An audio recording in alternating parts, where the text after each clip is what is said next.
Tell me a ghost story that sounds completely unbelievable but is entirely true. I'll go first. Forgive me, as I am not a storyteller on TikTok, and I've only actually told this story to some childhood friends growing up. I've never talked about it on the internet before, so bear with me. This is about my childhood home in Florida. I lived there for 11 years, and there were a lot of unexplainable things that happened to not just me, but my parents.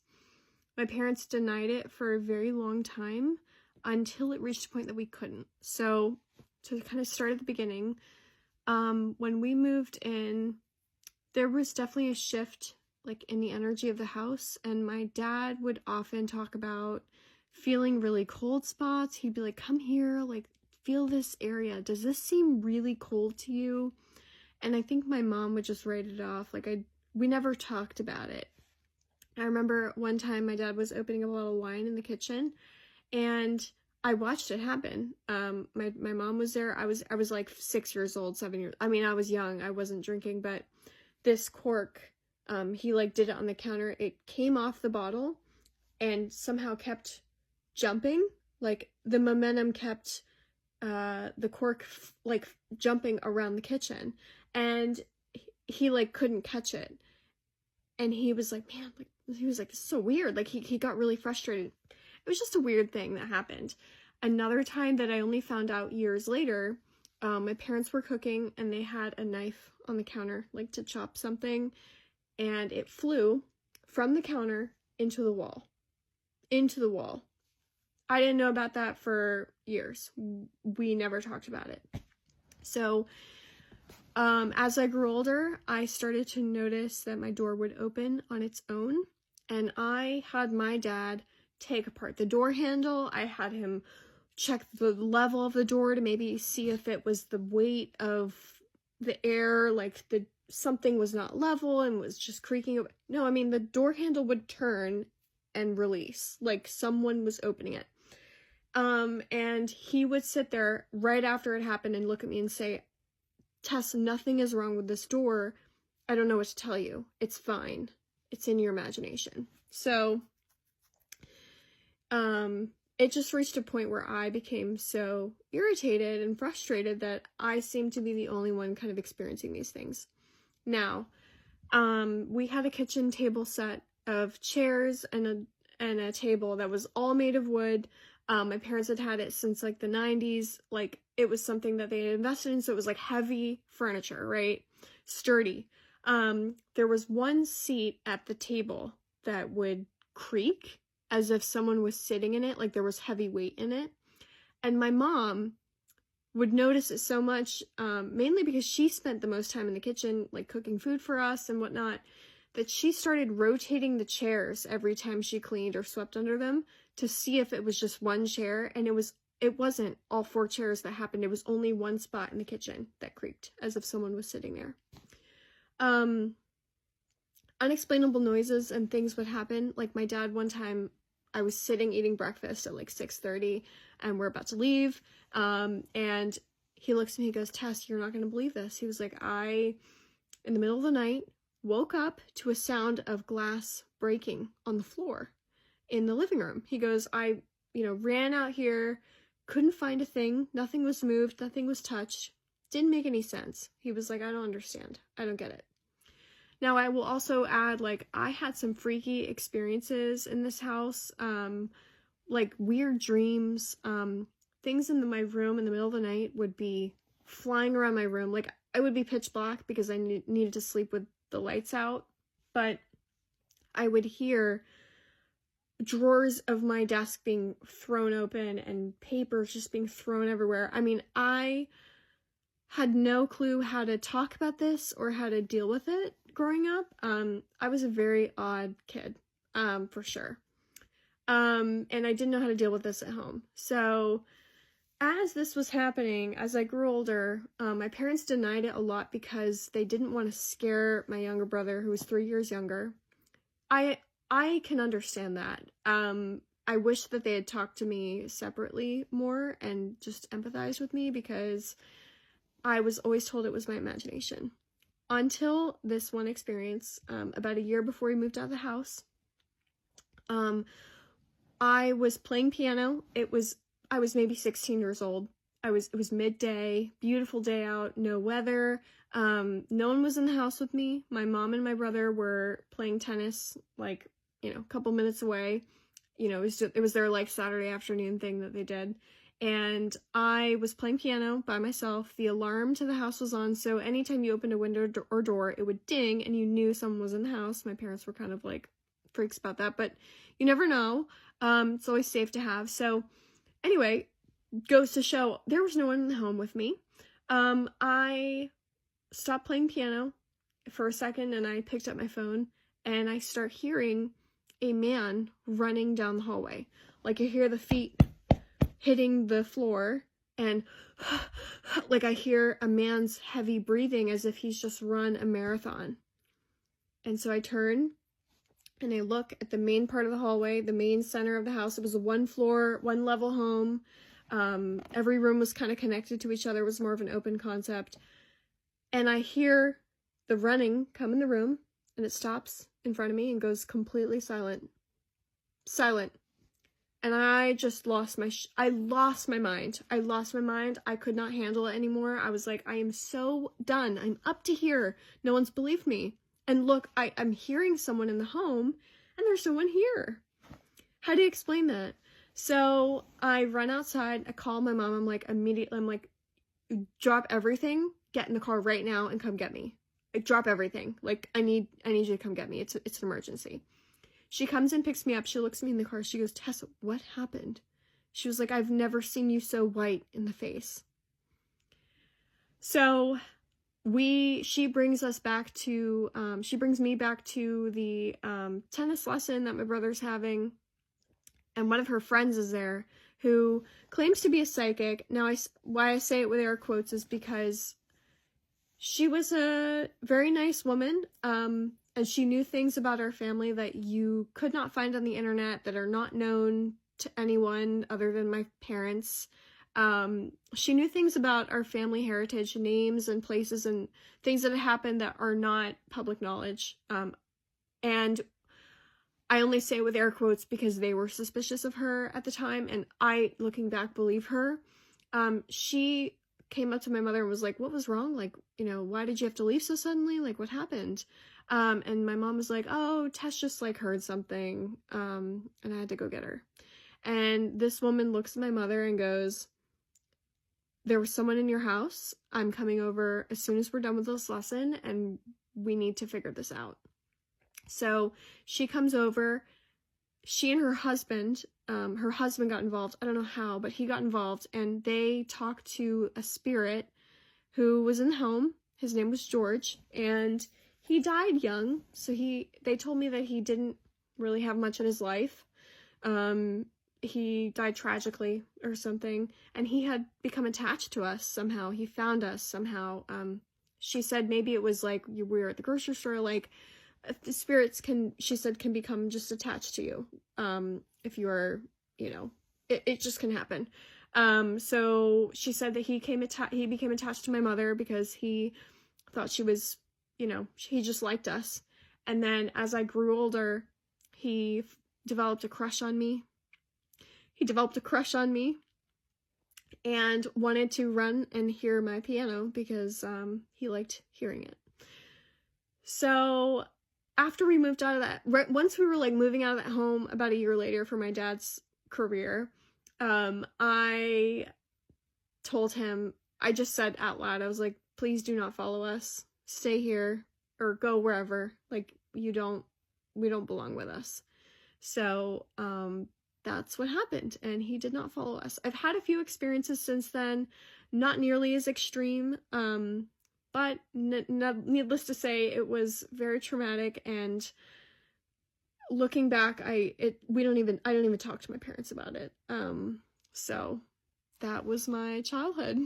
Back with a part 2 for stories from growing up in a haunted house. I made a little list of all of the like smaller stories and things that I didn't talk about in the first part because they weren't like eye-opening or anything. They're just like kind of strange things that happened. The first one would be where my mother like would lose her keys. And what I mean by that is It only happened like 3 or 4 times, but we'd be ready to leave the house and my mom would look in her purse and she'd be like, oh my God, where are my keys? Where are my keys? And my brother and my mom and I would search the entire house up and down, like trying to find them. And 10 minutes later, we would come across them sitting like on the kitchen counter, just in the open. So that was kind of weird. It was a crystal ornament of like stained glass, and she would hang it on the front door on the right side where the door itself wouldn't actually open, only the left door would open. It was like a double door situation. There were like large doors. And she hung it on the side that like never opened. It was actually locked, like prevented anyone from opening it.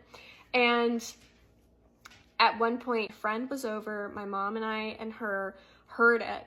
And we turned the corner, like it was like a few steps away, and we turned the corner and we go look and there's nothing there. Like nothing moved it. There wasn't a draft. It wasn't by like an air vent or anything. And it was just strange because something seemed to want to get our attention a lot. So I'm kind of chalking up these stories too. I had a ballerina globe that was really heavy and it had a really thick knob that you have to like really crank. I remember having a tough time doing it when I was younger. That would routinely turn on by itself, and whenever I'd run into my bedroom to go, because it would sit like on my bedside table, like I loved ballet and I wanted to keep it next to my bed, and my Nana had bought it for me, and it would turn on by itself, and whenever I ran in to go see, it would turn off. So it was just the strangest thing. One time my brother and I were playing and our bedroom doors were adjacent to each other, so like at a 90-degree angle, like my bedroom door was here and his was here. It was like later at night, it was darker outside, and my brother and I closed our doors and we both heard growling. We didn't have pets at the time, and I remember after it happened, we both kept our doors closed for a little bit, and we opened them back up, and I went into my brother's room and I was like, did you hear that? And he was like, yeah, I heard that. And like we were both really afraid. Another time, my parents had this 90s box TV. Think of the most classic 90s TV with like the curved screen and like the big thick back of the TV. Like it was literally from like 1991 or something. My parents kept it, and in 2005 or 6 they sent it in to get looked at because the TV kept turning on whenever we entered the room. Like if we came back from dinner or something, it would literally turn on by itself at random. And so we were like confused. My parents were like, oh, maybe it's broken. Like it's a little bit old now. It's been like 10 or 12 years. Like, you know, it's kind of old. Maybe let's get it looked at. So the mechanic, whoever was trying to address the TV had it for a month, and they took it apart, and I couldn't find any issues with it. Tried for that whole month to recreate what was happening, and they couldn't understand it. Nothing was wrong with the TV. It was perfectly fine. We had an Elmo doll that would like talk if you squeezed it. And my brother and I didn't play with it that much, especially when we were like, I was like closer to 10 years old. I was too cool for Elmo. But we kept it in the closet with all our toys, and it would just go off at random. And maybe it was malfunctioning. Maybe the battery was bad. Who knows? But my dad would like laugh. He'd be like, oh, he was like, there's Elmo trying to talk to you. Elmo wants to see you. And I'm like, Dad, like, it's not funny. It's scary. One time I walked in my bedroom. I probably was between 10 and 12 years old at this point. I walked into my bedroom and I had one window facing like the neighbor's yard. And I saw a hand go by the window like this. It was like a weird like motion, but the hand was like pale white. It was not like the color of any regular person's hand. And I just started sobbing, and I freaked out, and my dad ran outside immediately, and there was no one nearby. Like he went to go check the perimeter of the house. Like there was no explanation. But I remember being really traumatized and scared to sleep that night. Another time my mom told me that she was kneeling on the floor, like scrubbing something off the floor. She felt like a presence, like someone was standing right behind her. And she was like, you know, like when you're in the room and you can feel someone in the room and like the energy kind of changes and you can feel someone next to you. She was like, that's what it felt like. And I expected to see you or Russell behind me, and none of you were behind me. And she was so creeped out that she told my dad about it. Another time I saw a black hooded figure I was playing in the like main part of the house. I was playing toys or something, and I remember seeing in my parents' door, this guy must have been 7 foot tall. He was massive. He took the whole door frame.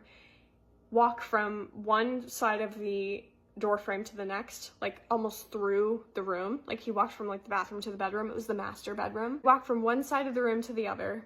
And it freaked me out because I thought, oh my God, like who is in the house? Like he was pitch black. I mean, there was no reflection at all off of whoever this was. And my mom, I thought it was my mom at first because she had such dark hair, but her hair wasn't that long. I think it was like shoulder length, so it didn't make sense. But one time the faucet in the bathroom just was on full blast by itself, and I remember my dad and I and a couple of us ran in there, and like we turned off the faucet and we were like, wow, no one was in here, and somehow the faucet is like on full blast. It was one of those ones that you had to push up. It wasn't just like a twist one that was like could like come undone easily or something, but it was on full blast, and they were new faucets. They weren't, my parents had redone, most of the house at that point. Another time, my mom would also see shadows like in the corners of her eyes. She'd see like figures, and she would think that it was my brother or I, but it was never us. She would check. Another time there was a picture of me in the hallway. My parents kept photos of like us as kids, and it was my 1-year-old photo, I'm pretty sure. Or maybe it was my 4-year-old photo. I was very young, but she had framed it and it flew across the hallway and cracked. I didn't see it, but my parents heard it, and my parents told me that they knew that it had flown across the room or across the hallway because it was on one side of the wall and then it was across the way, like cracked against the wall. So that was really creepy. That is the majority of the rest of my experiences that I can remember from that time. Thanks for sticking around and listening. I hope you enjoyed part 2. Oh, finally I get to tell this story. In 2000, I was going to college at University of the Arts in Center City, Philadelphia, and my best friend and I decided to get an apartment instead of the dorms. Stupid. The apartment we moved into was a converted Bible factory. It was called the Baptist Publication Society. And it was a really old building, but we liked it. We got the Ouija board one night and we started messing with it. And we legit, oh my gosh, started talking to entities. I'm like shaking as I'm making this right now. I believe that I have had something attached to me since then, which is why I'm shaking making this. It got so bad. Let me just tell you. We talked to a gambler named Domino who lived in Atlantic City. We spoke to a little boy named Caleb who said that he could see his dead sister in the rain.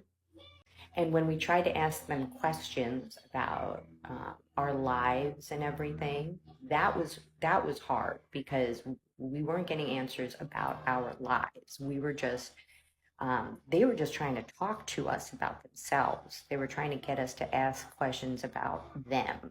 I don't know what that means, but that's how it went. And I'm talking every time we laid our hands on this Ouija board, it moved. And we spoke to a different entity and sometimes the same entity.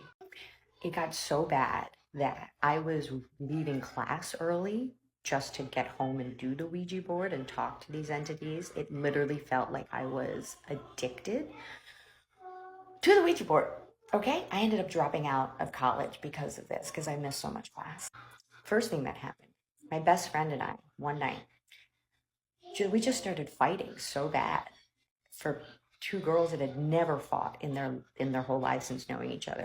So one night I went to go leave the apartment and the doorknob to leave fell completely off. So we couldn't get out. We had to scream down the hall through the hole for our neighbor to come let us out. Second thing that happened, it was a couple of weeks before my 19th birthday. I was in the shower and the medicine cabinet fell completely off the wall and crashed onto the sink and shattered everywhere. Then I was starting to have these nightmares where I would see people hanging by their necks from the windowsill. In this nightmare, I then ran downstairs to my roommate's room and was in the kitchen and noticed that the kitchen burners were turned on. And then as I was turning the kitchen burners off, something was tugging at my shirt.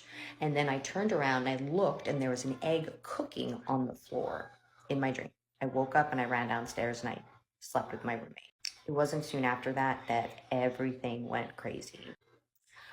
Long story short, we both dropped out of college. She went home to Vermont, and I moved to San Francisco. There were two people that did the Ouija board with us. They were a couple of twins, one of them that was an ex-boyfriend of mine. They're both dead, one after the other. And the friend of mine that was involved has had nothing but tragedy as well. She had a boyfriend die. Then she got pregnant by another man later on in life, who died in a car accident too. And then she lost her baby. I could go into what has occurred in my life for the past 20 years some other time. But just know I'll leave you with this.